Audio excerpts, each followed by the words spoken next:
Welcome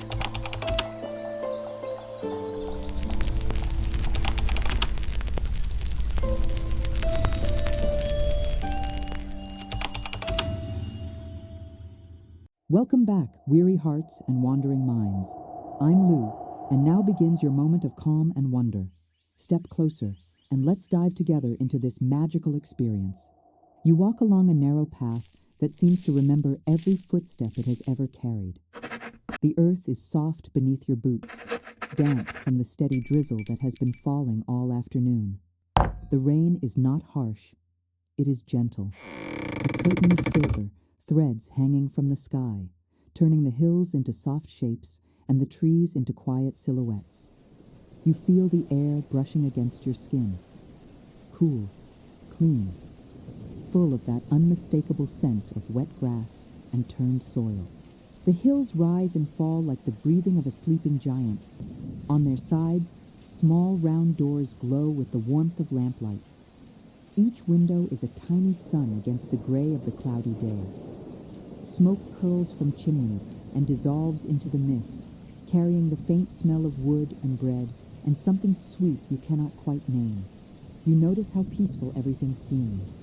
Even the raindrops sound content, tapping on leaves and roofs, slipping down the sides of stone walls, gathering into little streams that run along the path at your feet. You do not remember exactly how you came here. Perhaps you wandered into a dream and forgot to wake up. Perhaps you crossed a boundary you did not see, a place where the familiar world thins and allows another to shine through. All you know is that you walk, and your heart feels strangely quiet. Up ahead, a small cluster of homes nestles into a curve of the hill. Lanterns hang from low posts, swaying slightly in the breeze. The faint sound of laughter drifts from somewhere, warm and distant, like a memory of childhood. You feel drawn to one particular door. It is round and painted a deep, weathered green. A brass handle sits in the center, shining softly in the light of the lantern above it. Smoke rises from the chimney in a lazy spiral. You do not know how you know this is the door, but you know. You lift your hand and knock. The sound is gentle, more of a soft tap than a demand. For a moment, only the rain answers you. Then you hear footsteps inside, slow and unhurried.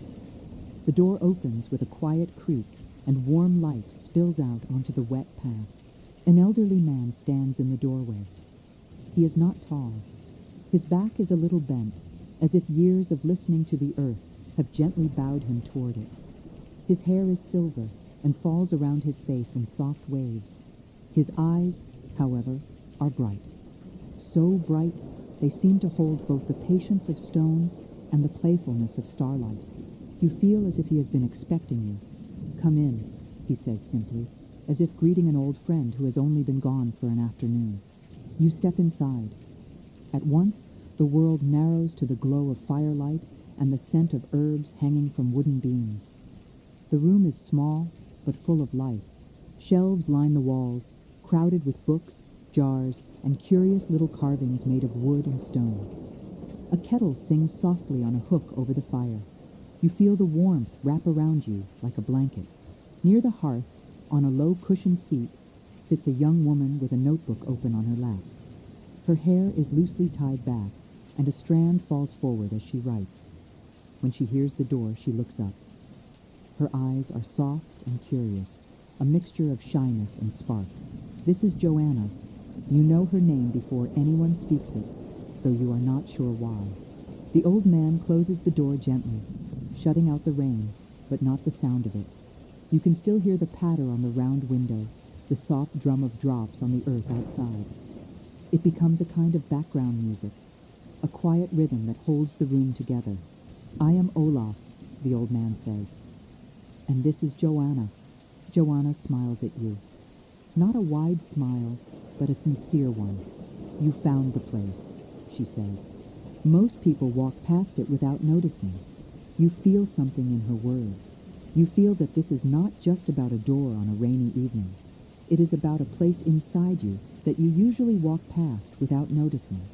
A quiet place, a simple place. "Sit," Olaf says, gesturing to a cushioned chair near the fire. You are wet. The rain has covered you in stories. You are not sure what that means, but you sit anyway. The chair is low and comfortable. The heat from the fire reaches your legs and starts to chase away the chill. Olaf moves to the kettle and lifts it carefully. He pours steaming liquid into 3 small cups made of clay, each one slightly different, as if shaped by hand and not by any strict design.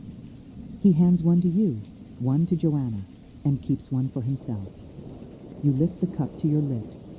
The drink is warm and herbal, with notes of mint and something floral. It spreads through your chest like a calm sunrise. You came because you are tired, Olaf says softly. You blink. You did not say that out loud. He does not seem surprised.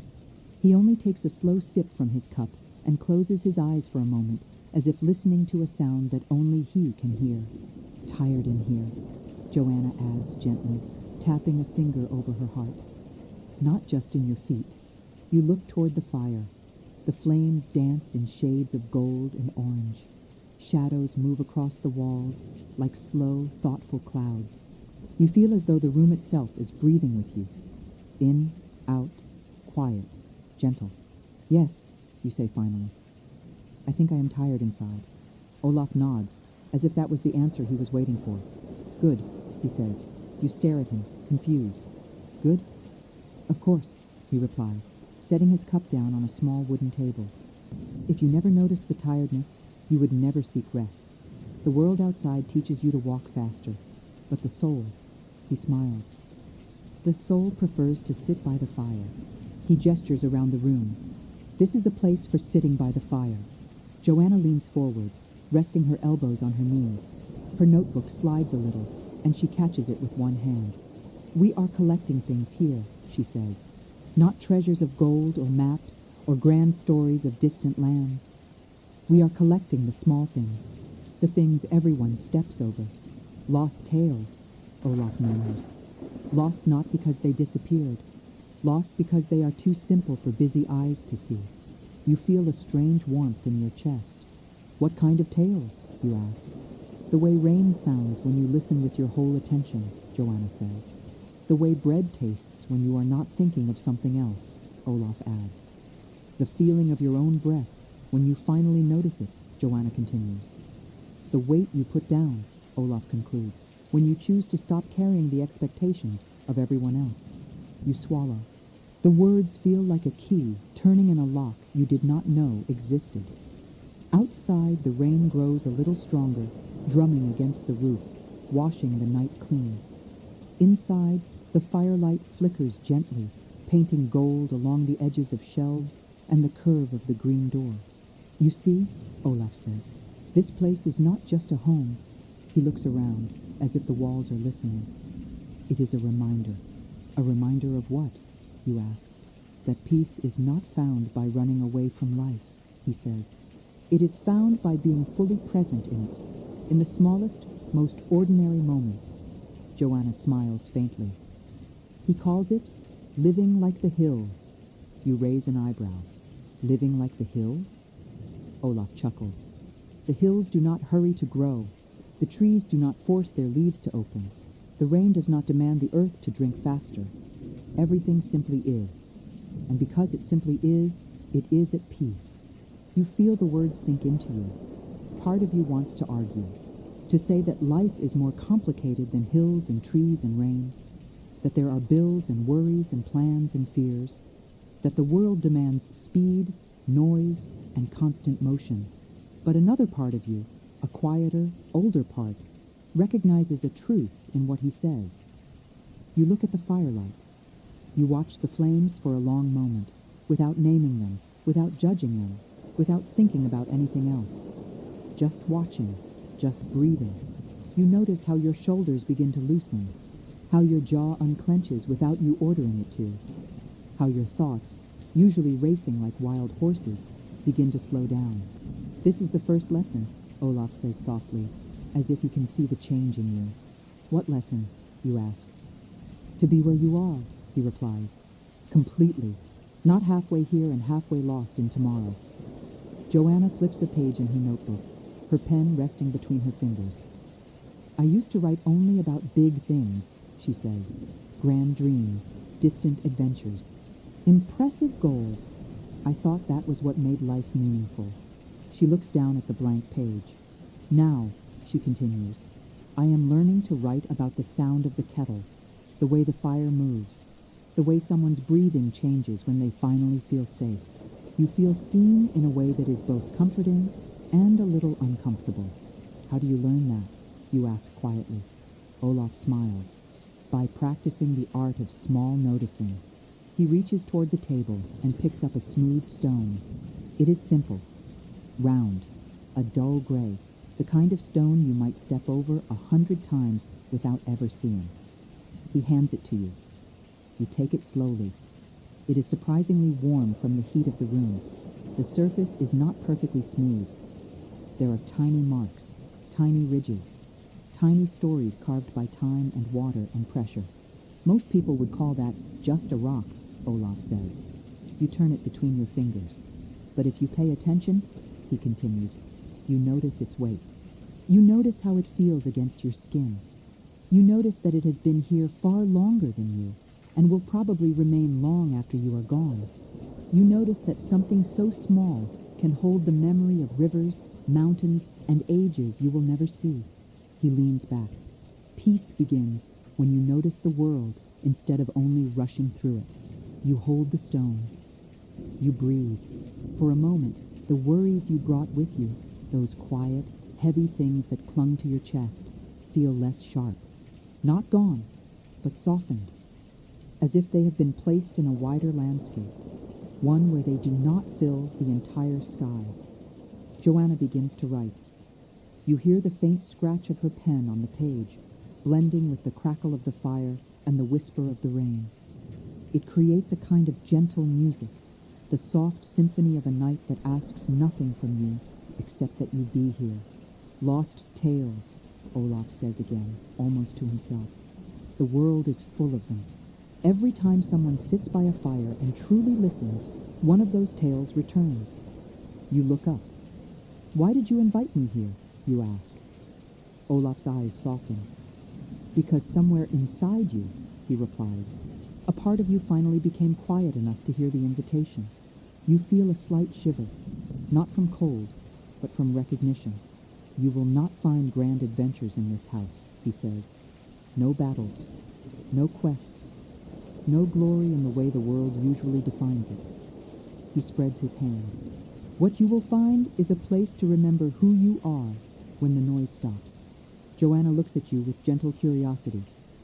If you want, she says, you can stay a while. Every evening, when the rain comes, or even when it does not, we sit here and listen. To the fire, to the stories, to the part of ourselves that we usually ignore. You realize you have not truly considered leaving. You look at the green door, now closed. Through the small round window, you can still see the hills, the lanterns, the soft blur of rain on the night. You know you could walk back out into the world you came from. But for the first time in a long time, you do not want to hurry anywhere. You set the stone gently on your knee and curl your fingers around it again. How long can I stay? You ask. Olaf gives a small, satisfied nod, as if this was the question he expected all along. As long as it takes, he says, for the lost tale inside you to find its way home. The fire crackles softly. The rain hums its quiet song. You sit between Olaf and Joanna, with a warm cup in your hands and a simple stone in your palm, and you feel something you have not felt in a very long time. You feel that for this moment, you are exactly where you are meant to be. And though you do not know it yet, this is only the beginning of the nights of peaceful firelight and the gentle lessons that will teach you how to live as simply and as deeply as the hills themselves. You wake to the sound of rain. It is softer now, more like a hum than a song. It wraps itself around the round little house as if tucking it in. For a moment, you keep your eyes closed and simply listen. You notice the rhythm. Not every drop is the same. Some land heavily on the window. Others slide down the curved glass with a sigh. Some strike the roof with a tiny tap, while others disappear into the earth without a sound you can hear. You breathe in slowly. The air is warm with the fading scent of last night's fire, ash and ember, a hint of herbs. Something comforting that feels like an old blanket and a familiar story. You open your eyes. The room looks different in the first light of morning. The colors are gentler, the shadows softer. You see more details than you did when you arrived. You see the tiny cracks in the wooden beams. You see the way the bookshelf leans ever so slightly to one side, as if listening. You see that the clay cups on the table are imperfect, and all the more beautiful for it. Joanna sits on a cushion near the window, knees drawn up to her chest. Her notebook rests on her lap, closed. She is not writing yet. She is watching the rain. You feel a strange, quiet respect for her in that moment. Olaf is by the hearth, stirring the coals with the care of someone waking an old friend. His movements are unhurried. There is no rush in his hands, only certainty. He adds a small log and waits, watching the first hints of flame curl around the wood. You slept, Olaf says, without turning around. You nod, though he is not looking at you. Deeply, you answer. As you needed, he replies. You sit up, feeling the simple pleasure of a body that has rested. Your limbs are heavy in a pleasant way. Your mind feels clearer, and yet still full of questions. Joanna glances at you. Do you always listen to the rain like that? You ask her. She smiles lightly. Not always. I used to think rain meant I should hurry, run to shelter, complain that the day was ruined. And now? You ask. Now, she says, I try to let the rain be rain. Olaf chuckles quietly. That is a good beginning, he says, letting things be what they are. He turns at last, his face lined by the glow of newborn flames. His eyes rest on you for a moment, as if weighing something. Today, he says, we practice. You tilt your head. Practice what? The art of small noticing, he answers. You remember his words from the night before. You think of the stone he placed in your hand, the way watching the fire made your thoughts slow. How do we practice that? You ask. Olaf nods toward the door. By walking slowly through a place most people never truly see, he says. The village of simple things. Joanna stands, setting her notebook carefully on a small table. She looks eager, as if this is a lesson she loves. Come, she says. Bring your eyes and your patience. You follow them to the green door. Olaf opens it, and the scent of wet earth rushes in. The rain has softened into a light drizzle, more like a blessing than a storm. Mist clings to the hills, and the paths glisten. You step outside. The world feels fresh, as if it has just been washed and set out to dry. You walk slowly. Every instinct in you wants to fall into your usual pace, the one you use when you hurry to appointments, to tasks, to things you are afraid of missing. But Olaf's steps are unhurried and sure. Joanna's steps match his. You adjust yours. At first, your body complains. It feels unnatural to move so slowly when the path is clear. Your mind, curious and restless, keeps trying to run ahead. You notice it. You breathe. You slow. Most people, Olaf says as you walk, move through the world as if they are late to their own lives. You feel a small sting at his words. You know that feeling. That sense of always running behind something unseen and urgent. That quiet fear that if you stop, everything will fall apart. What happens if we stop? You ask, half serious, half teasing. Olaf smiles. We find out that the world does not end, he says. It just becomes visible.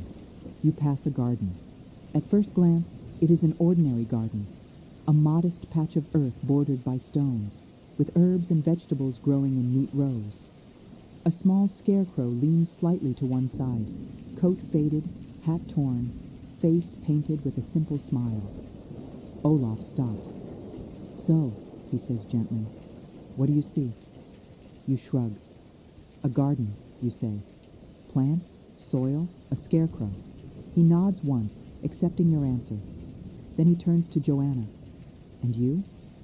Joanna looks carefully, as if greeting an old story. I see, she says slowly, that the soil is darker near the herbs, which means whoever tends this garden waters them more often. I see that the scarecrow's hat has been sewn and resewn. The stitches don't match, so more than one hand has cared enough to fix it. She steps closer.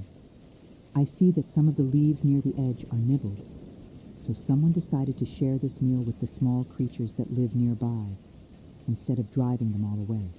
I see a cracked stone, placed not for beauty, but to hold the corner of the bed in place. And I see footprints in the mud, small ones and large ones, so I know the garden is never tended alone. She smiles, almost apologetically. I see a family that loves this place. You feel silence settle around you. The garden has not changed. Only your seeing has. You look again. Now you notice the way the herbs lean toward the light, the tiny drops of water clinging to the leaves, the way the scarecrow's painted smile is a little crooked, as if drawn by a child's hand. You notice the footprints, the patches of uneven soil, the stone slightly out of line. You feel something open in your chest. You are not wrong, Olaf says to you kindly. You did see a garden, but small noticing offers you the story behind what you see. It offers you the heart. You swallow. How do I learn to see like that? You ask. By slowing down and asking yourself, what else? Olaf replies. What else is here that I am not seeing yet? What else is this moment trying to show me? He looks at you as if he can see the quick flicker of doubt behind your eyes. And by being patient with yourself, he adds, you spent years training your mind to rush. It will take time to teach it to stay.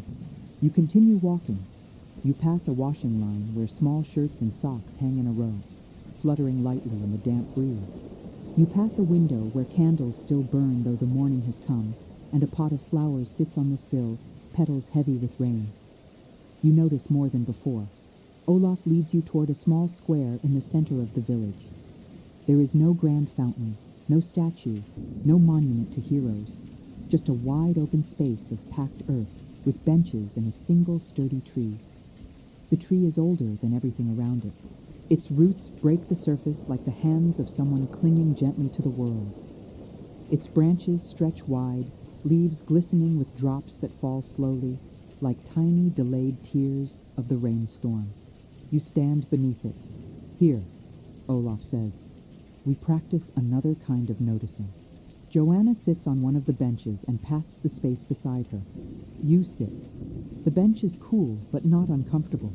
The air smells of wet bark and clean water. Olaf remains standing, leaning lightly on a carved walking stick you had not noticed before. Close your eyes, he says. You hesitate for only a moment, then obey. At first, your mind will reach for something to do, he continues. It will look for tasks and plans and worries, like hands searching in a dark room. Let it. Do not fight it. Just keep your attention on what is here. He pauses. Listen, he says softly. What do you hear? You listen. At first, we only hear the loudest things, he murmurs, the obvious noises. But if you listen long enough, the softer sounds step forward, like shy friends who finally realize you really want to hear them. You take a slow breath. You hear the drip of water from leaves onto the ground. You hear a door closing somewhere with a gentle thud. You hear faint laughter from a distant house, followed by the clinking of dishes. You hear the soft rustle of Joanna shifting slightly on the bench. You hear Olaf's breathing, steady, calm, like someone who has spent a lifetime breathing on purpose. You notice your own breath. It feels almost strange at first to pay attention to something so automatic. You follow it as it enters through your nose, cool and light, and leaves a little warmer. You feel your chest rise and fall. You feel your ribs expand and settle. Peace, Olaf says quietly, does not arrive from outside. It is uncovered when we finally stop drowning out the sound of our own existence. A breeze moves through the tree above you, and you hear the soft sigh of leaves together. You feel your shoulders dropping again, as they did by the fire last night. You feel a small ache in your chest. not of pain, but of recognition, as if you are hearing a language you once knew and have long forgotten. Joanna speaks, her voice soft but steady. I used to think peace was something I would find when I finished everything, she says. When all the problems were solved, when all the tasks were done, when everyone was finally happy with me, there is a quiet between her words and the next. But that day never came, she continues, because as soon as one task was finished, another appeared. As soon as I solved one problem, I found 3 more. I was always chasing peace and never catching it. You keep your eyes closed, but you can imagine the expression on her face. Olaf told me, she says, that peace is not at the end of the list. It is in the space between one breath and the next. Your own breath catches a little. You notice the space she speaks of, the tiny moment after you breathe out, before you breathe in again. That pause, that delicate, easily missed stillness. You rest your attention there. You do not force anything. You simply notice. And in that tiny pause, you feel something. It is not a grand revelation. It is not a dramatic vision or a bolt of lightning. It is something smaller, something more honest. A soft, quiet okayness that does not depend on circumstances. You feel that, in that single breath, nothing is demanded of you. You are not behind. You are not failing. You are simply here. The realization is so gentle that you almost overlook it. Almost. How do you feel? Olaf asks. You open your eyes slowly. It's quieter, you say. Outside? Olaf asks. No, you answer. Inside. He nods, the corners of his eyes creasing. The world has its own noise, he says. We cannot silence the rain, or the laughter, or the footsteps, or even the worries of others. But we can learn to walk with a still center. He taps his chest lightly. Peace is not the absence of sound, he says. It is the presence of attention. You look around the square. Nothing much is happening. A small cart rolls by, wooden wheels creaking softly. A child runs past with a stick, drawing lines in the damp earth. A woman steps out of a doorway, shakes out a rug, and smiles when she sees you. The village is simple, yet somehow it feels full. Full of stories, full of quiet courage, full of lives that are no less meaningful for being small. You realize that your mind has slowed, not stopped. Thoughts still move through it, but they are no longer racing. They move more like the clouds overhead, calm, changing, passing. What is the point of this, you ask honestly? Of small noticing? Of watching gardens and listening to rain and following breaths? Olaf's eyes gleam, not with mockery, but with kindness. The point, he says, is that a life lived without noticing is a life half-lived. The simple things, the taste of bread, the warmth of tea, the sound of a friend's laughter, these are the threads that weave a quiet, lasting joy. Without them, we are always searching and never satisfied. Joanna nods.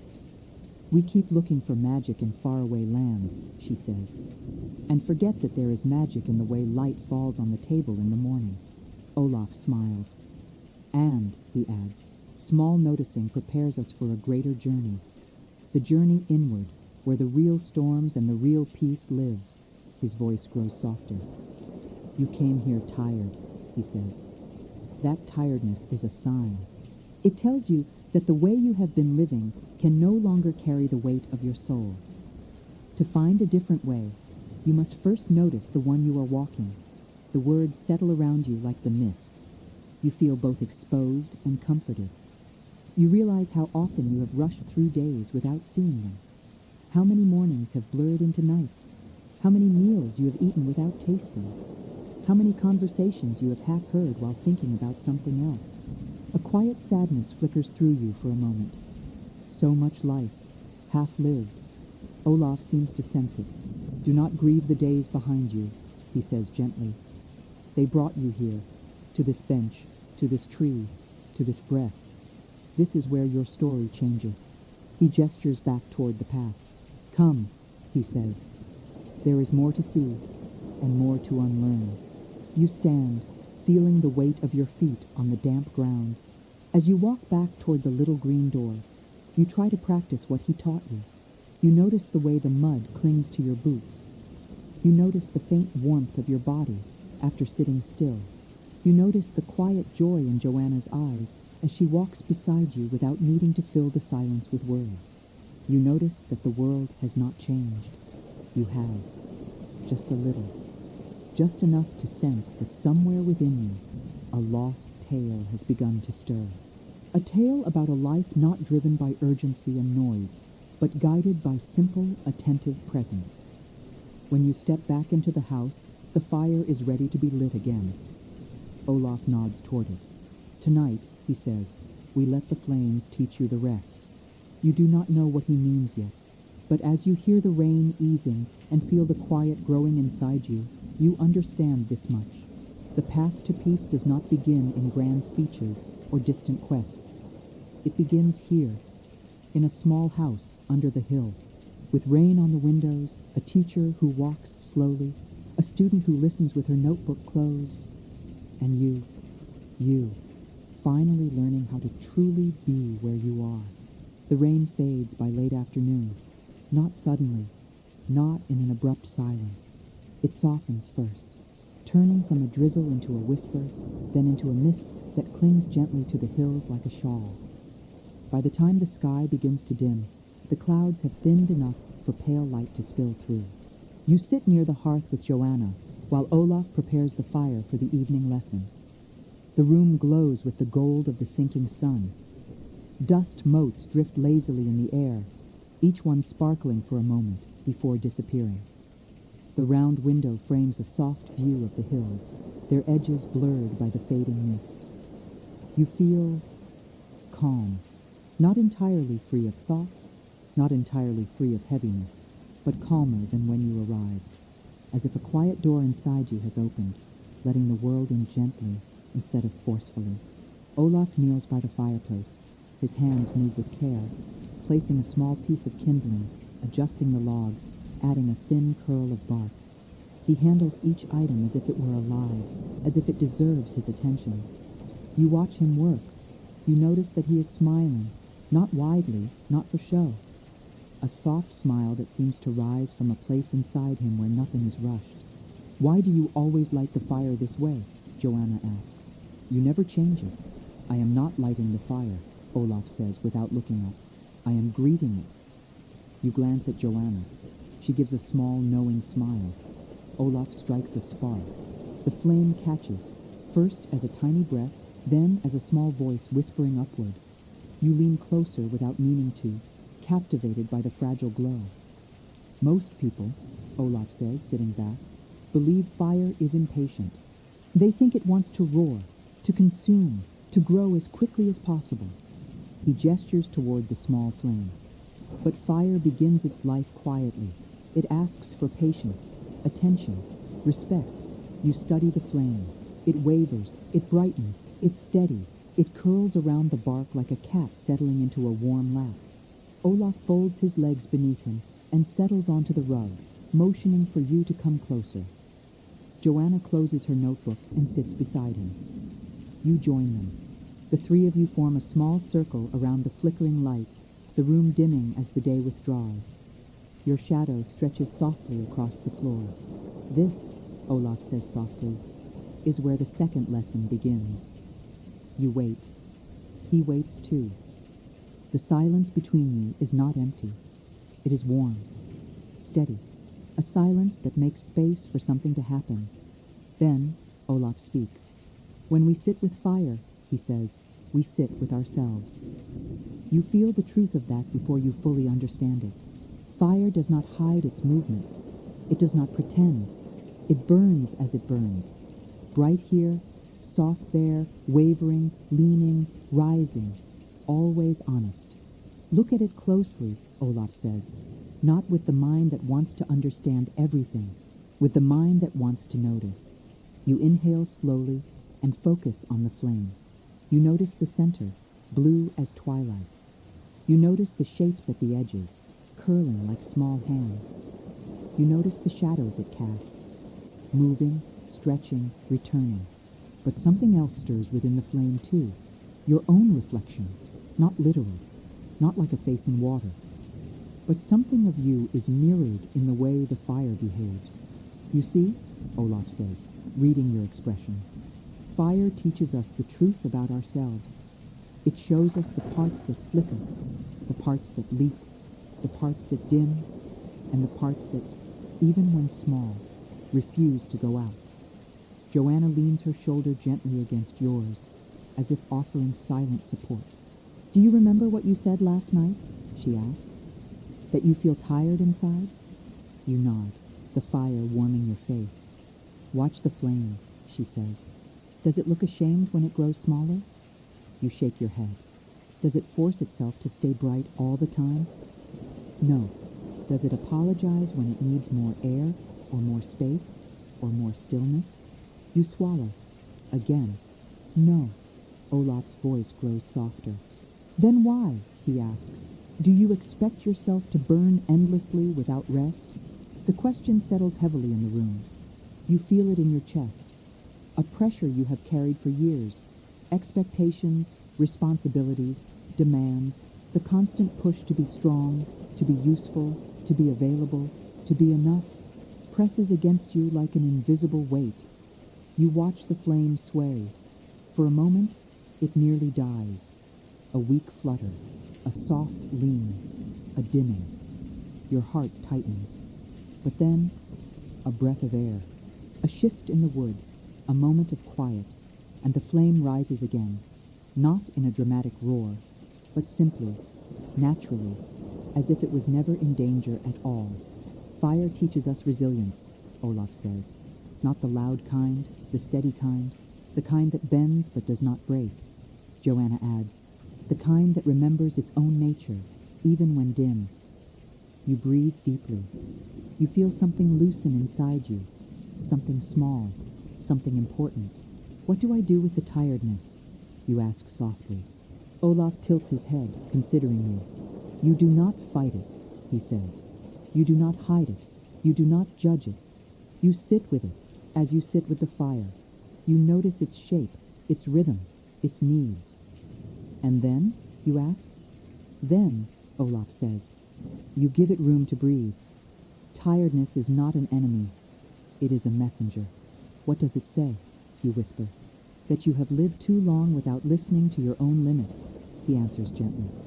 That you have carried too much alone. You look at the fire again. Its gentle, steady burning feels like an invitation. An invitation to be honest.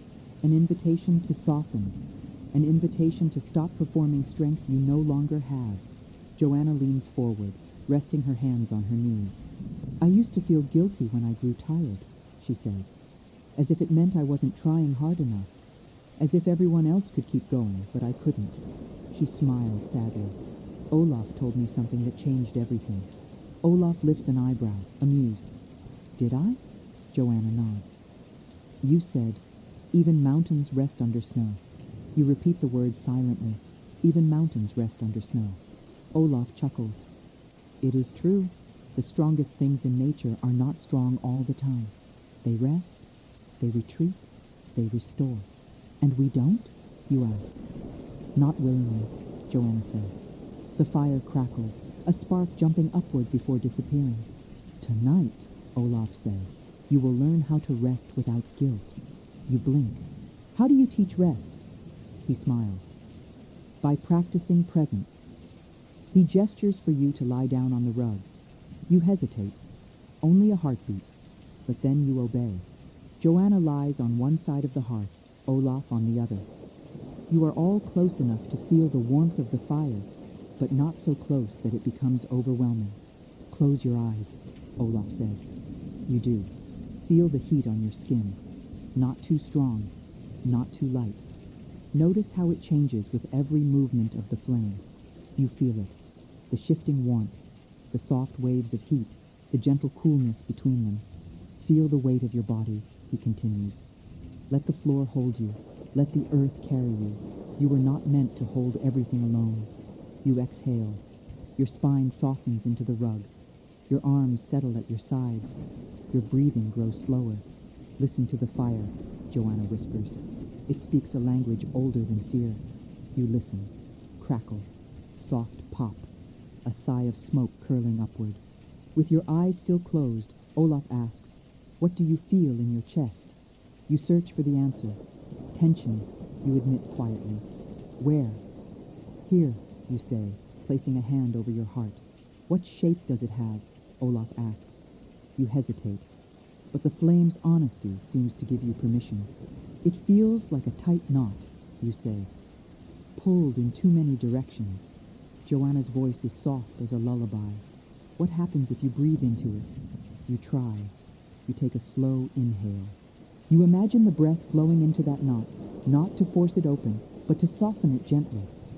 Something inside you shifts. Just a little. Just enough. Olaf speaks again.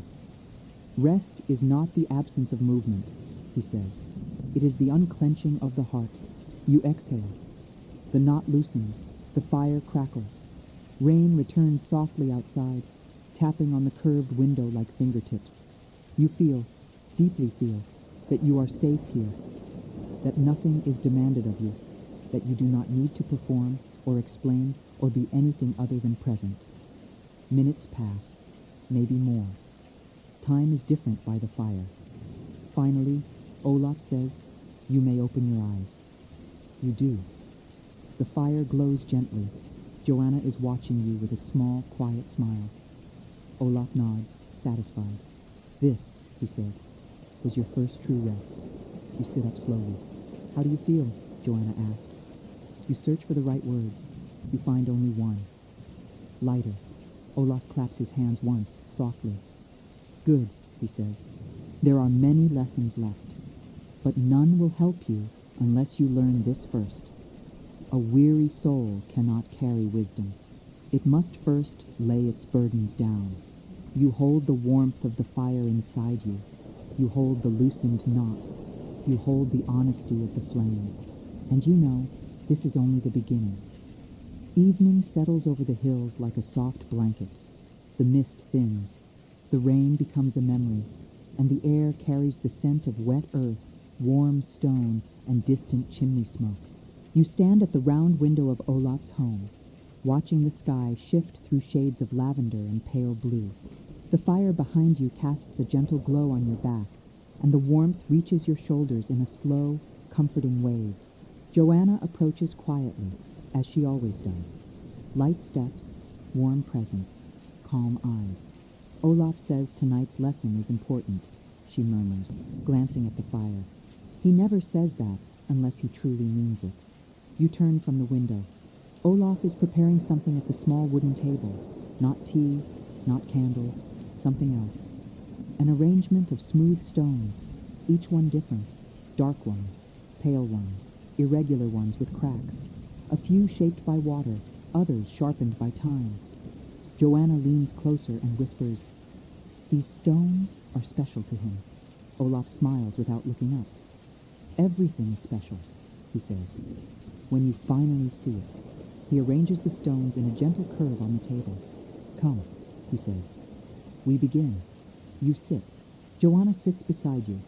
The fire hums behind you, slow and steady. Olaf places a single pale stone in front of you. "This," he says, "is the lesson of the quiet path." You wait. He waits longer. Then he speaks. Most people think the path within is a straight line, a road you walk from beginning to end, with clarity, purpose, and direction. He lifts the stone. "This," he says, "is not true." He sets it down again. The path within is a circle. He moves the stone in a slow arc with his fingertips. We return to the same worries, the same fears, the same patterns, again and again. You watch the movement, hypnotic in its simplicity. But, he continues, each time we return, we are one breath wiser, one moment calmer, one lesson deeper. Joanna touches a stone gently. "Olaf taught me that healing is not about never slipping," she says. "It is about noticing when you slip and returning to yourself with kindness." You feel a small ache in your chest at her words. Kindness. Kindness toward yourself. A language you rarely speak. Olaf nods to you. "Pick up the stone," he says. You do. It is smooth and cool in your hand. What do you feel? You take a slow breath. It feels steady, you say. Is it perfect? He asks. No, you say softly, but it's whole. Olaf's eyes warm. As you are, he says.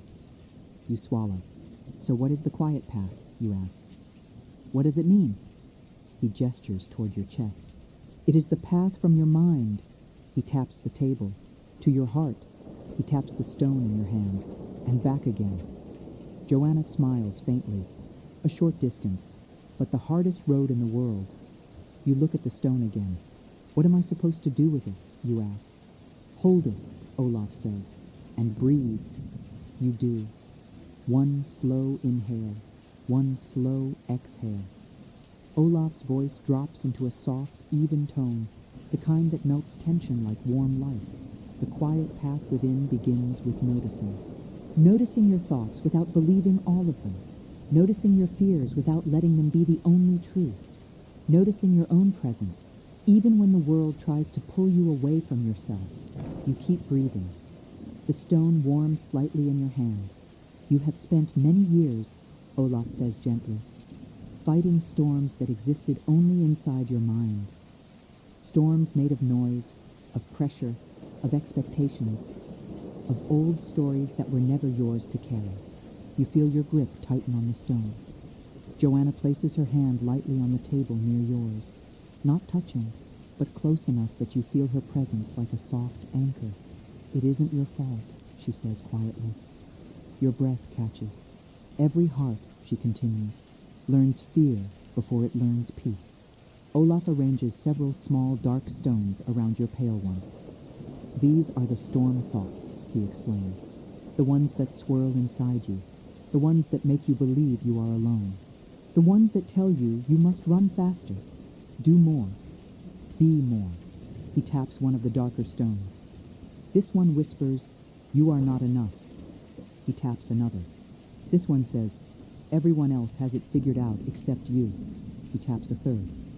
This one insists, if you stop, everything will fall apart. A heaviness rises in your chest. Not crushing, not overwhelming, just honest. Because the stones speak truths you have carried for a long time. Olaf gestures for you to look closer. What do you notice about the pale stone? He asks. You study it. It's still, you say. And the dark ones? He asks. They move, you answer, watching him reposition them. He smiles. Exactly. Storm thoughts move. They shift. They swirl. But your inner truth, the quiet part of you, it remains steady, even when it feels lost beneath the noise. Joanna nods. Peace isn't something you achieve. It's something you uncover. You hold the pale stone more gently now. So how do I follow the quiet path, you ask? Olaf settles back, folds his hands. By remembering 4 things, he says. He raises one finger. 1. Notice when your mind begins to race, not with judgment, with awareness. A second finger. 2. Return to your breath. It is the doorway back to yourself. A third finger. 3. Soften. Always soften. The heart understands softness better than force. A fourth. And 4. Be patient with your humanness. You are not meant to be perfect. You are meant to be present. You breathe in. You breathe out. Joanna reaches for one of the dark stones and sets it gently aside. You don't have to carry them all, she says. Some are too heavy. Some aren't even yours. Olaf leans forward. What storm thought has followed you longest? He asks softly. Your chest tightens. You hesitate, but the fire behind you is warm. Joanna's presence is steady. Olaf's gaze is kind. And finally, the words come. I'm afraid I'll disappoint everyone, you say quietly. That no matter what I do, it won't be enough. Silence fills the room. Not cold silence, warm silence, understanding silence. Olaf nods once. Ah, he says, a heavy stone indeed. He picks up one of the darker stones and places it gently near your hand. This is that fear, he says. A visitor, not a truth. You look at the stone. It looks small. So small, you wonder how it could have felt so enormous inside you. Joanna leans closer. Do you know what Olaf told me? She says softly, when I said the same thing. What? You ask. She smiles faintly. He said, the world is less demanding than your fear wants you to believe. Olaf chuckles. And it is still true. You run a thumb over the pale stone. Olaf speaks again, voice low and steady. You do not need to shine for anyone tonight. You do not need to achieve, impress, or defend anything. All you need to do is be here. Joanna nods. Here, she says, where the world is small, gentle, and honest. The fire cracks softly behind you. A log shifts. The flame grows. And something in you grows too, quietly, tenderly, like a seed remembering it can become a tree someday. Olaf rises. Bring the stone, he says. The pale one. You stand. Joanna stands beside you. Olaf leads you toward the round door. The night outside is cool, calm, and softly lit by lanterns. A few hobbit homes glow in the distance. The hills are still, holding the memory of the day's rain. Tonight, Olaf says, you will walk the quiet path. You clutch the stone gently. What do I do? You ask. He nods toward the hill. You walk slowly. You breathe. You listen. And when your mind wanders, you hold the stone and remind yourself, I return to myself gently. Joanna squeezes your hand before letting go. I'll stay by the fire, she says, but I'll be thinking of you. You step outside. The cool air wraps around you. The world is quiet, not empty, quiet. You take your first step onto the quiet path, with the stone in your hand, with the fire behind you, with the lessons within you. And as you start walking, you feel something you have not felt in a long, long time. A soft sense of possibility. A whisper of peace. A small, steady flame inside you that refuses to be extinguished. The quiet path begins like a memory. You step into the cool air, the pale stone warm in your hand, and the world feels softer than you remember. The lantern hanging outside Olaf's door sways gently, casting ripples of golden light across the round doorway behind you. Joanna's silhouette remains inside for a moment, framed by firelight. She lifts her hand in a small wave before sitting again near the hearth. Olaf stays standing in the doorway, watching you with eyes that hold centuries of calm. Go slowly, he says. The night always reveals what the day rushes past. You nod and begin. The path curves along the side of the hill. The grass is cool beneath your feet. The air smells of wet leaves and fresh rain. Each step feels quiet, not silent, but respectful. You listen, not to find anything, not to achieve anything, simply to listen. At first, your mind wanders. Of course it does. Thoughts you didn't invite drift into your awareness. Little worries, old fears, unfinished tasks, conversations replaying, expectations whispering. You feel the familiar tightening in your chest. Then you remember the pale stone. You close your hand around it. The cool surface grounds you. Your breath slows. Your thoughts soften. The knot loosens. And the night grows clearer. You walk farther down the slope. The lantern lights of the village ripple like reflections on water. Little round doors glow with hearth fire gold, and chimney smoke rises into the sky in thin, dreamy lines. You notice a cluster of mushrooms by a stone wall, tiny, white, shaped like delicate umbrellas. You notice a single snail sliding across the path, patient as the moon. You notice drops of water hanging from the end of a branch, each drop catching the faint light like a star trapped in glass. You feel something warm rise in your chest, a small, quiet joy. Not loud, not overwhelming, just real. You keep walking. Your feet move without hurry. Your breath stays steady. Your thoughts drift, but do not drown you. The quiet path is doing its work. You reach a wooden bench, half hidden beneath the wide arms of an old tree. Its roots break the ground, twisting like old stories told in secret. Moss covers the bark in a soft green quilt. You sit. The stone rests in your open palm. The night wraps around you. You breathe. In the distance you hear laughter, soft, domestic, familiar. A family inside a round home sharing dinner. Their joy floats across the field like smoke rising from a warm meal. You listen. You hear wind brushing against the long grass. You hear distant rainfall still dripping from leaves. You hear your own heartbeat, slow, gentle, unforced. You close your eyes. Olaf's voice returns to you. Peace is not found in the noise you conquer, but in the quiet you allow. A single tear escapes your eye, not from pain, not from sorrow, from remembering. Remembering that you once lived like this. Small joys, gentle evenings, simple breaths. But somewhere along the way, life became a race, and you forgot how to walk slowly. You forgot how to be with yourself kindly. You forgot the quiet path. Another tear follows the first. The stone grows warm in your hand, as if holding your tear the way a friend would hold your hand. You breathe again, soft, slow, present. You open your eyes. The world looks different, more vivid, more honest, more alive. A firefly drifts by, blinking its tiny lantern of gold. Its light pulses gently. You watch it hover near your hand. It glows once, twice, 3 times, and then slowly floats onward, joining a cluster of other lights deeper in the field. You smile. Peace moves like that. Small lights you barely notice at first, until suddenly they are everywhere. You rise from the bench. The path curves upward now. You follow it. The stones placed along the walkway shine faintly in the moonlight. The sky above you opens into a deep indigo bowl filled with distant stars. Clouds drift thinly like soft brushstrokes, painted by a gentle hand. You walk, and for the first time in a very long while, your inner world walks with you.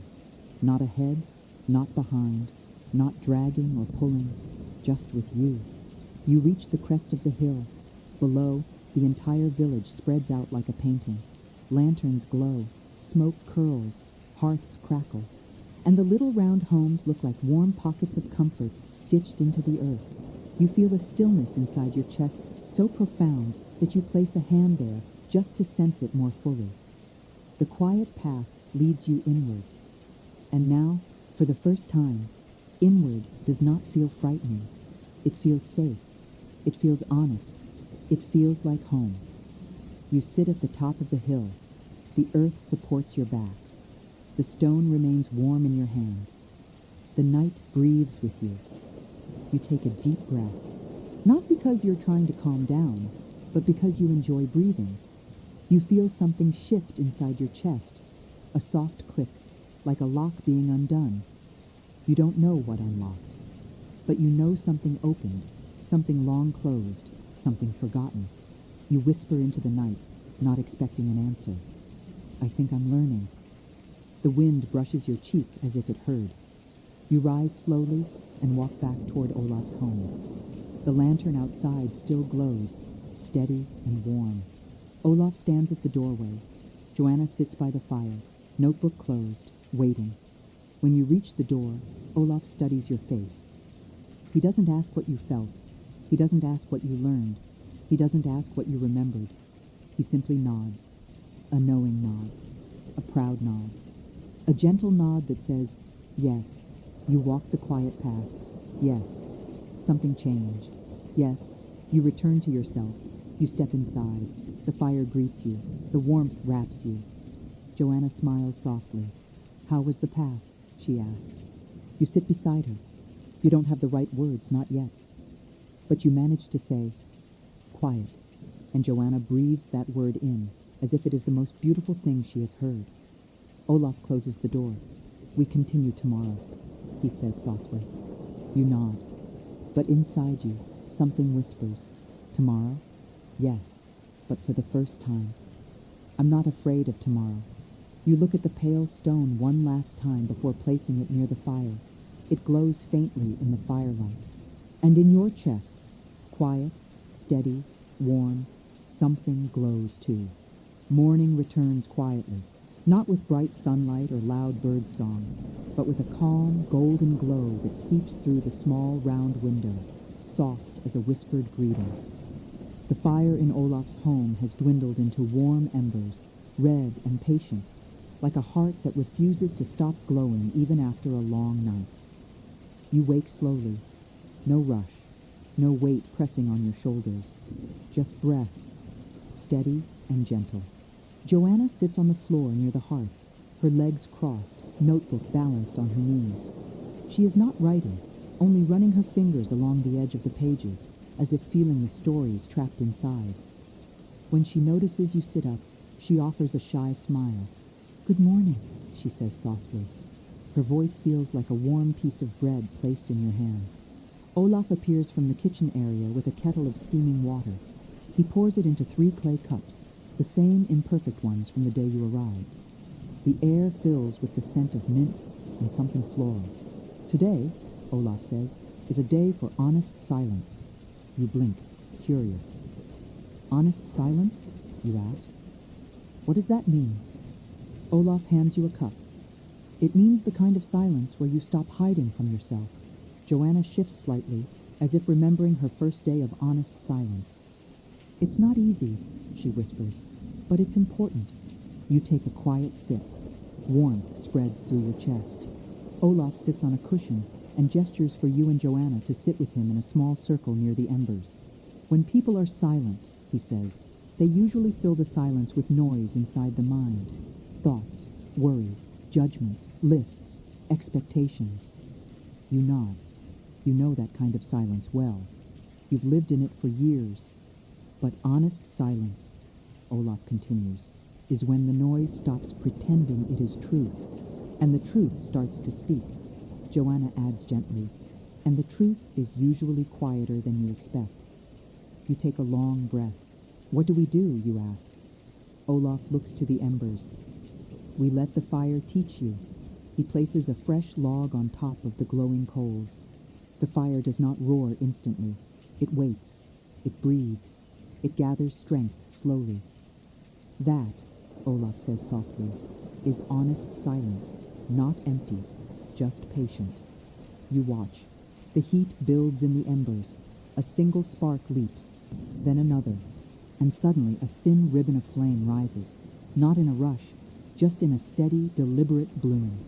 "You see," Olaf says, "nothing forced, nothing rushed, nothing pretending." He looks at you with gentle seriousness. "And now you will do the same." Your heartbeat quickens. "How?" you ask.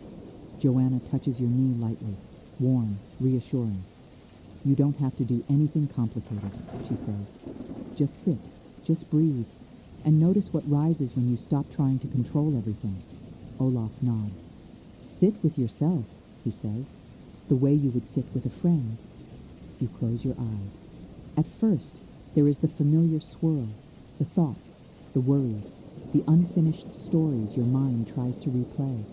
A tightness forms in your chest, but Joanna's voice whispers softly beside you. "Let them pass, like clouds."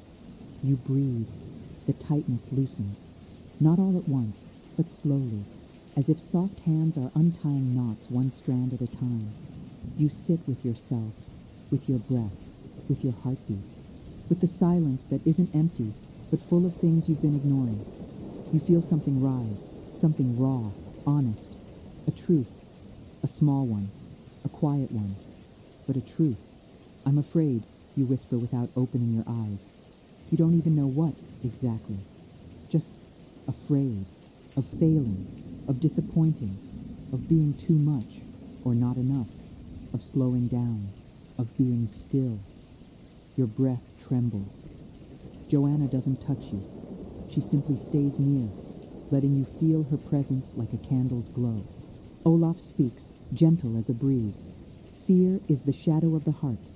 It tells you what needs your attention, not your judgment." Your throat tightens. "What do I do with it?" you whisper. "You listen," he says. "You don't fight it. You don't run from it.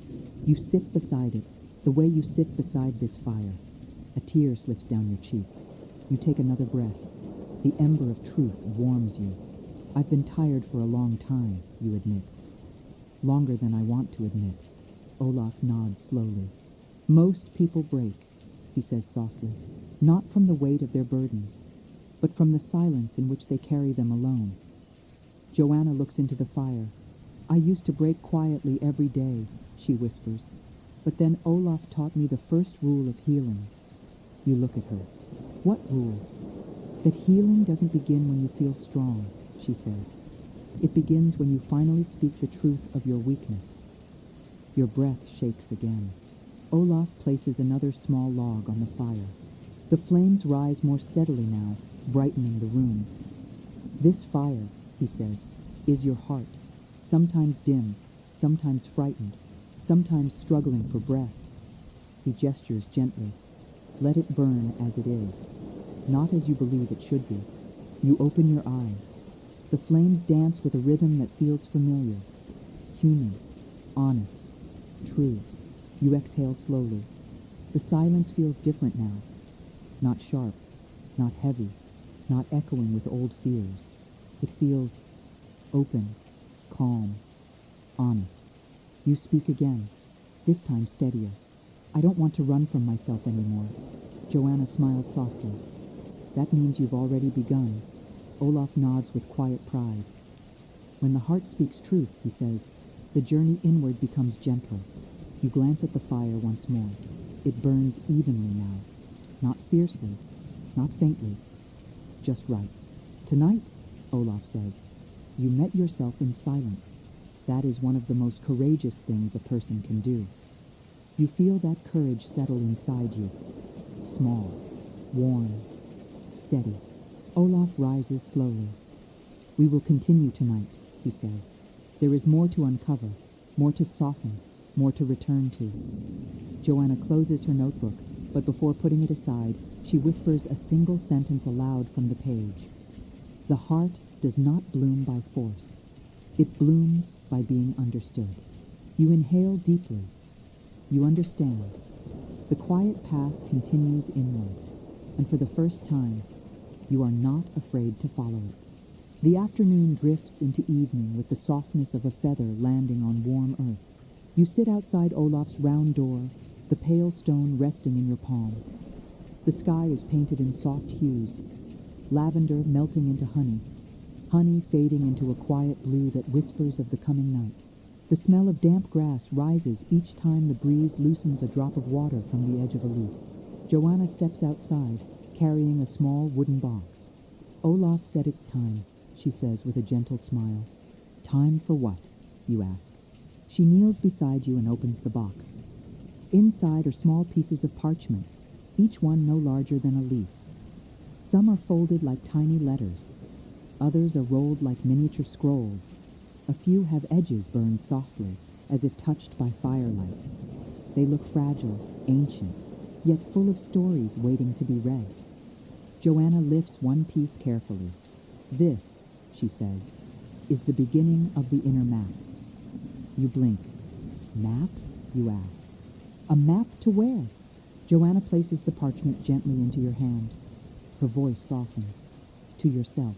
Before you can ask more, the round door creaks open and Olaf steps into the cool air.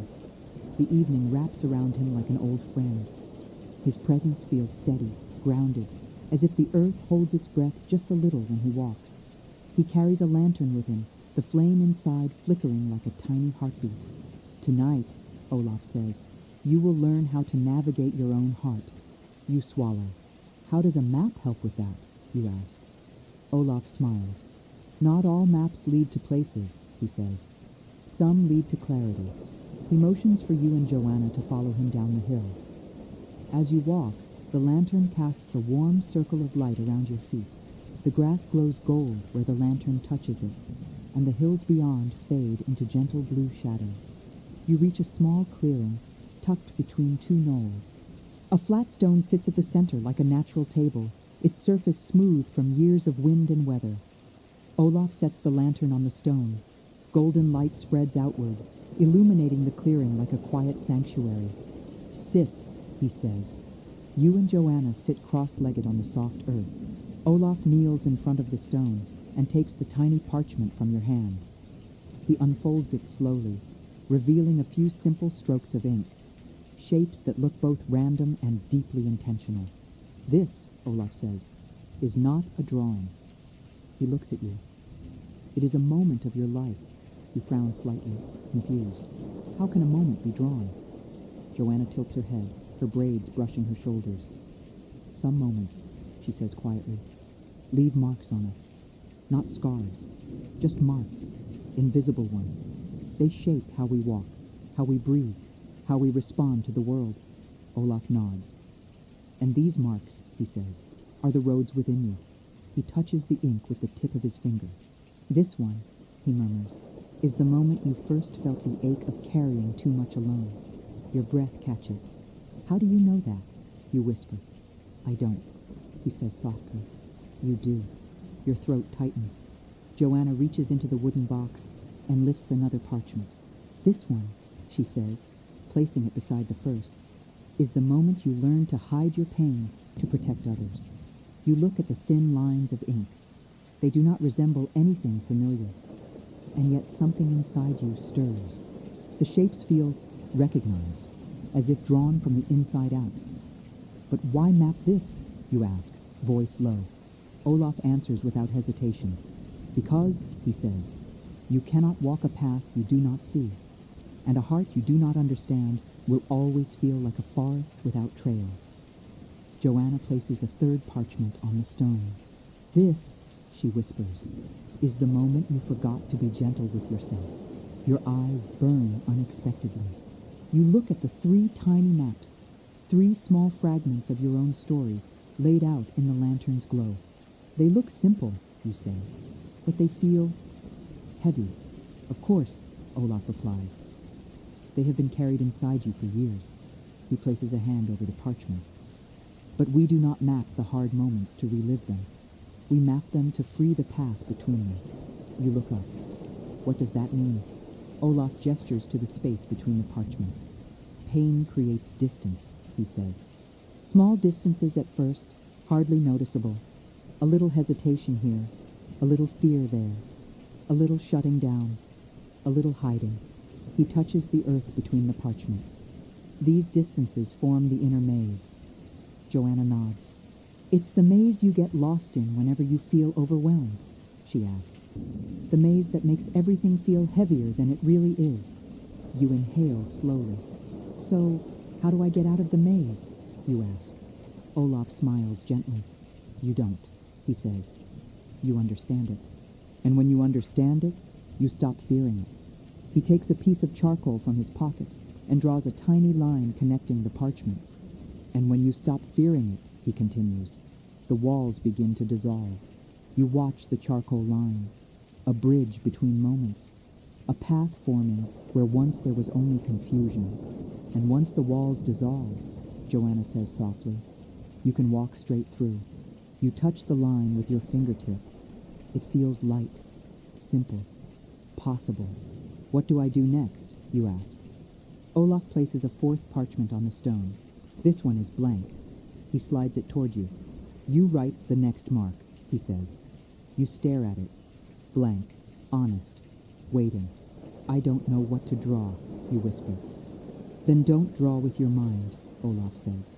Draw with your truth. What is the next step of your journey? What moment are you living now? Joanna places her hand gently over yours. You don't have to get it right, she says. You only have to be honest. You breathe. You look at the blank parchment. Slowly, hesitantly, you pick up the charcoal.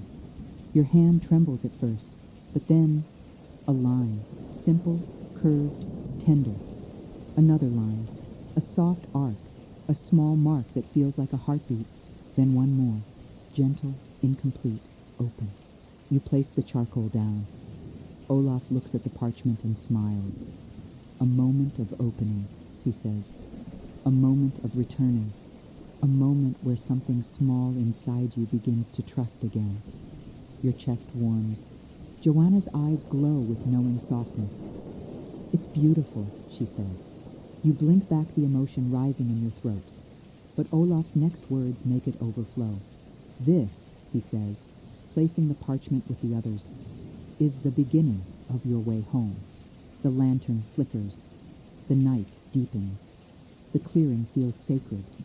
And inside you, something forgotten begins to glow. A memory of self-kindness, a promise of peace, a quiet flame that will not go out. Night settles fully over the Shire, not with heaviness, but with a soft, welcoming presence. A blanket of deep blue, a whisper of stars, a hush that feels like the world taking a long, peaceful breath. Olaf carries the lantern as you, he, and Joanna walk back toward the roundhouse. The small flame inside glows steadily, its warm light brushing the grass with gold. The flame looks impossibly tiny, yet it guides your steps without effort. Lanterns know the way, Joanna murmurs, watching the dancing glow. They carry memory. You glance at her. What memory? She smiles gently. The memory of light. Olaf nods. Light never forgets where home is, even when the world grows dark. You feel something shift inside your chest, a small recognition you almost missed. When the three of you reach the round door, Olaf pauses. Tonight, he says, a deeper teaching awaits, one that cannot be learned by walking, only by seeing. He turns the lantern toward you. Take it. You hesitate. The lantern is simple, wooden frame, curved glass, a modest flame. But as you reach out and wrap your fingers around the handle, it feels heavier than it looks. Not physically, but in meaning. Olaf's eyes soften. That, he says, is the weight of your own light. You swallow. It feels different, you say. Of course, he replies. You have spent many years carrying burdens that were never yours. But carrying your own light? That is new. Joanna gestures toward the hill behind the house. Come, she whispers. There's something you need to see. The three of you walk uphill again, but this time at Joanna's pace. Gentle, unhurried, like a melody following its own rhythm.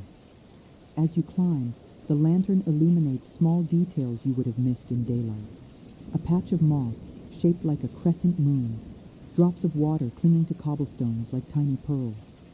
A spiderweb stretched between two stems, glittering faintly like spun silver. Every detail feels like a quiet story. Every story feels like a gentle truth. At the top of the hill, the world opens. The village below glows like a necklace of warm amber pearls. Chimneys whisper thin threads of smoke. Lanterns swing softly in the evening breeze. Windows shine with firelight, each one a little piece of peace.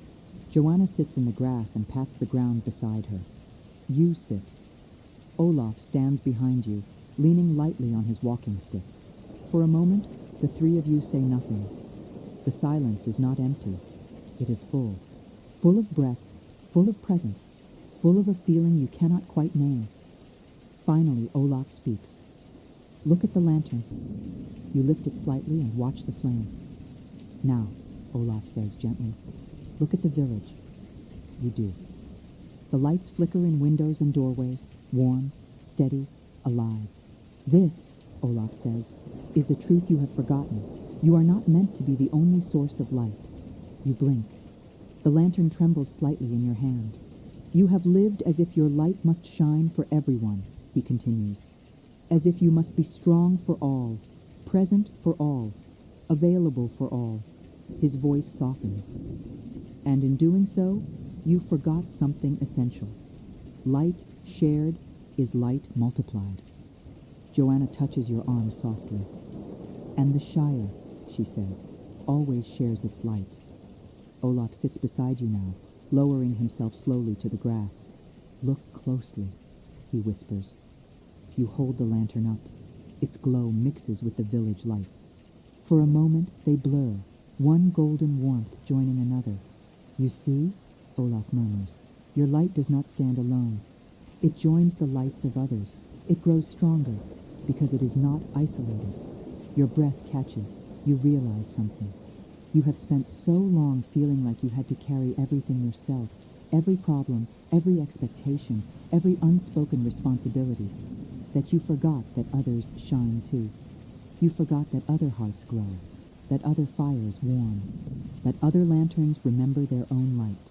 Light is community, Olaf whispers, and community is what softens the weight of life. Your eyes drift over the Shire, a hobbit returning home with a basket of bread, a mother lighting a candle near her window, a pair of friends laughing on a porch, a lantern swinging over a quiet garden. Your chest warms. The lantern in your hand feels lighter. Joanna speaks in a small, honest voice. I used to think I had to fix everything alone, too. I thought my struggles were burdens, and burdens shouldn't be shared. She places a hand over her heart. But Olaf taught me something important. Some lights are meant to be carried together. Olaf nods. Peace, he says, is not a solitary achievement. It is a shared experience. You look at him, the question forming naturally. So, what is my light? He smiles as if he was waiting for that. Your light, he says, is the gentleness inside you that the world tried to harden. The wind touches your cheek softly. Your breath trembles. Olaf continues. It is the kindness you offer even when exhausted, the compassion you carry even when overwhelmed, the quiet hope inside you, even when you pretend it isn't there. Your throat tightens. Joanna whispers, and your light is also the part of you that came here, the part that wanted peace, the part that is learning to breathe again. You close your eyes. A tear slips down. It falls onto your hand, onto the lantern's wooden frame. The flame flickers, only once, then it grows brighter. Olaf notices. There, he says softly. That is what happens when you stop hiding from your own heart. You inhale shakily. What do I do with this light, you ask? Joanna answers gently. You keep it, you tend it, you protect it, but you never ever carry it alone again. You open your eyes. The village glows. The lantern glows. You glow. Olaf stands slowly. Come, he says. We are not done. He walks a few steps forward and raises his walking stick. Tonight, he says, you learn the truth of the lantern. You hold your breath. He turns to you, eyes glowing with quiet wisdom. The lantern does not show you the whole path, he says. It only shows you the next step. Your heartbeat slows. Something in you understands. You do not need to see everything. You do not need to know everything. You do not need to carry everything. You only need the next gentle step. Olaf's voice lowers. And that, he says, is enough. You exhale, deeply, completely, peacefully. The lantern warms your hand. The village lights echo its glow. And somewhere inside your chest, a small flame, your flame, awakens. Steady, soft, unashamed. Night deepens, not into darkness, but into a soft, velvety blue that feels almost alive. The lantern still glows in your hand as Olaf leads you and Joanna back down the hill. The Shire rests peacefully, each small home a warm ember in the landscape. But Olaf does not stop at the round door of his house. Instead, he walks past it, past the garden, past the stone path, past the familiar spaces you've grown to love. You follow him into a small grove of trees behind the house. Trees with trunks twisted like ancient stories, their leaves whispering secrets to one another. Joanna walks beside you, her expression unusually tender. Where are we going? You whisper. Olaf answers without turning around, to the place where your inner voice has been hiding. Your breath wavers. The place inside you, Joanna adds softly, that forgot how to speak. At the edge of the grove sits a small, round wooden door hidden in the earth, so neatly tucked into the hillside that you might have walked past it 100 times without noticing. Olaf places his hand on the door. This, he says, is the whispering room. He pushes the door open, and a breath of warm air drifts out, smelling faintly of soil, candle wax, and something strangely familiar, like a memory you once loved but forgot to treasure. He gestures you inside. You step through the doorway. The lantern light follows, brushing the walls with gold. You find yourself in a small, circular chamber, carved gently into the hill. The ceiling is low, the walls curved. Candles sit in carved alcoves, their flames swaying like they are greeting you. The floor is covered with soft moss, warm under your feet. This place feels safe, still, sacred. Joanna closes the door behind you, sealing the outside world away. In this room, nothing exists except breath, warmth, and truth. Olaf steps into the center of the chamber and turns to you. Sit, he says gently. You sit on the moss. Joanna sits to your left. Olaf kneels in front of you, his eyes calm and knowing. The whispering room, he says, was carved long ago for one purpose. You wait, to hear the thoughts you hide from yourself. You inhale sharply. The room is quiet, Joanna whispers, but your heart is louder than you think. Olaf nods. Tonight, you will listen to it. Your pulse quickens. What if I hear something I don't want to? You ask softly. Olaf's expression gentles. Then you will hear something you need. He taps the floor with his walking stick. The whispering room reflects you. Your fears, your hopes, your longings, your inner truths. He places the lantern in the center of the room, letting its glow spread outward. The lantern, he says, remembers your light. The room remembers your silence. Now, let your heart remember its voice. He motions for you to close your eyes. You do. Breathe, he says. You breathe, slowly, unevenly at first, then more steadily. The room grows quieter and quieter, until all you hear is your breathing, and something else, something faint, a whisper beneath the breath, a small voice, yours. It trembles. I'm tired, you whisper aloud, eyes still closed. Olaf nods softly. Good, he says. What else? You swallow. I'm afraid of not being enough. Joanna places her hand near yours, not touching, but close enough to feel. Olaf says gently, let your heart speak. It has been waiting. Another whisper rises. I just want to rest, to truly rest, without guilt. Your voice cracks. And I want. You hesitate. The flicker of the lantern seems to lean closer. I want to feel like I belong somewhere, like I don't have to carry everything alone. The words fall from your lips like small stones being set down after years of weight. The whispering room seems to breathe with you, not echoing, not judging, simply receiving. You speak again, your voice a trembling thread, and I want to be gentle with myself, because I never learned how. Silence settles. Then Olaf's voice, warm and steady, fills the space. The moment you speak your truth, the maze within you opens. Joanna adds, the heart cannot heal while hiding. You open your eyes. The candles glow softly. The lantern shines in the center of the room, and you feel different. Not lighter, not yet, but clearer. Olaf sits beside you. The whispering room, he says, reveals what you are ready to heal. You look down at your hands. They tremble slightly, but not from fear, from release. Joanna touches your shoulder gently. That is why you came, she says. To remember the voice you silenced to survive. Your breath shudders. Olaf gestures toward the lantern. Hold it. You pick it up. Its warmth fills your hands, spreading like a sunrise into your chest. Olaf's voice softens. This lantern is not only your light, it is your truth. And truth, when spoken, becomes strength. You close your eyes again, but this time, the darkness feels comforting. You speak one last whisper. Please, help me find peace.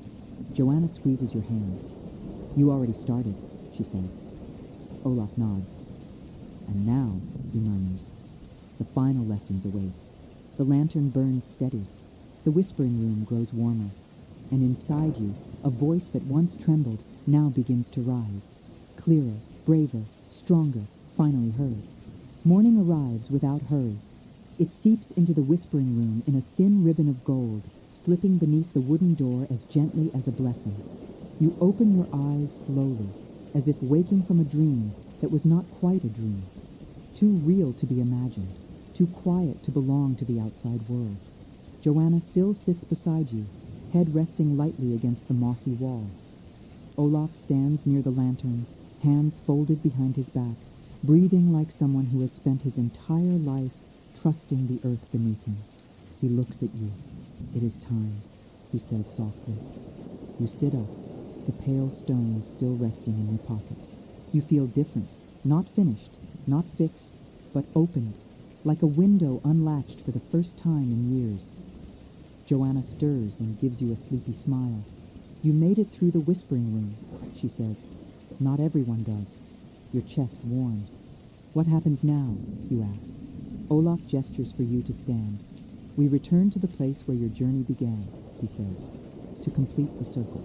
You walk out of the whispering room and into the cool morning air. Mist drapes itself across the hills like soft silk. Dew sparkles on the grass. The Shire smells of bread baking and clean earth. The day is gentle. The world is gentle. And for the first time, you are gentle with yourself. Olaf leads you back to his round door. Joanna walks at your side, her fingers brushing the lantern you carry. Inside the house, the fire has been rekindled. Flames sway lazily, unhurried, warm, welcoming. Olaf motions toward the hearth. "Sit," he says. "There is one final teaching." You sit on the familiar rug. Joanna sits beside you, her notebook unopened on her lap. Olaf kneels by the fire. "For days," he says, "you have learned to notice the world outside you, the rain, the fire, the breath, the earth, the silence." He looks directly at you now. "Now you must learn to notice what lives within you." Your pulse quickens. Olaf continues. "The heart carries 4 lights.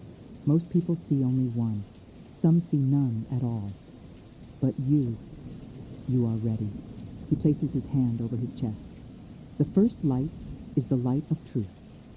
It appears when you say what you truly feel. Your whispering room admission echoes in your mind. I'm tired. I want to rest. I want to belong. I want peace." Olaf nods, as if hearing your thoughts. "You have found that light." He holds up a second finger. "The second light is the light of gentleness. It appears when you stop punishing yourself for being human." Joanna's hand grazes yours softly. "You learned that last night," she whispers, "when you cried without shame." Olaf raises a third finger. "The third light is the light of choosing yourself. It appears when you stop abandoning your own needs." You swallow hard. That light had been dim for a long time, but now it flickers inside you. Finally, Olaf raises a fourth finger. "And the fourth light," he says softly, "is the hardest to find. It is the light of returning." He leans closer. "It appears when you decide, truly decide, to come home to yourself." You inhale deeply, and something inside you answers, "Yes." Olaf gestures for you to hold the lantern. You lift it gently. Its flame burns steady, brighter than the first night you held it. "Now," Olaf says, "let the lantern speak to you." You watch the flame. It shifts. It curls. It grows slightly. And then a realization hits you quietly, like a soft wave. The lantern's flame is the same flame I saw inside myself. The same warmth, the same steadiness, the same quiet truth. You look at Olaf. "It's me," you whisper. "The lantern is me." A proud smile spreads across his face. "Yes," he whispers. "It always has been." Joanna's eyes shine. "That's why it felt heavy before," she says. "You weren't used to carrying your own light." Tears fill your eyes again, but they are not heavy tears. They are warm, soft, new. Olaf places one hand gently on your shoulder. "You came here tired," he says. "You leave here renewed." You breathe in deeply. You feel it, the quiet inside you, the ease, the clarity, the soft hum of peace. "Will it last?" you ask. Olaf smiles sadly but kindly. "Peace is not permanent," he says. "It is practiced." Joanna adds, "But you now know the way back." You nod slowly. "Yes, You do. The rain pauses. The fire glows. The room feels alive, breathing with you. Olaf rises to his feet. I have taught you all I can, he says. Now the Shire will teach you the rest. He opens the round door and sunlight spills across the floor. Golden, bright, inviting. Step outside, he says softly. Begin again. You walk toward the door with the lantern in your hands. Its flame stays steady even in the morning breeze. Olaf and Joanna stand behind you as you step into the light. The hills open before you. The village hums with gentle life. The world waits. Not demanding, not loud, not overwhelming, just open. You take your first step, not rushing, not hiding, not fearing, just being. And the lantern glows brighter. Joanna calls softly from behind you. Where will you go? You turn, smiling softly. I don't know, you say, but I'll walk slowly. Olaf nods once. And that, he says, is the true beginning. You walk toward the hill. The wind brushes your cheek. The grass bends with your steps. And somewhere inside your chest, a quiet voice whispers, I am here. I am home. I am light. The lantern warms your hand. Your heart warms your soul. And the journey, the inner journey, continues softly, gently, beautifully, one peaceful breath at a time.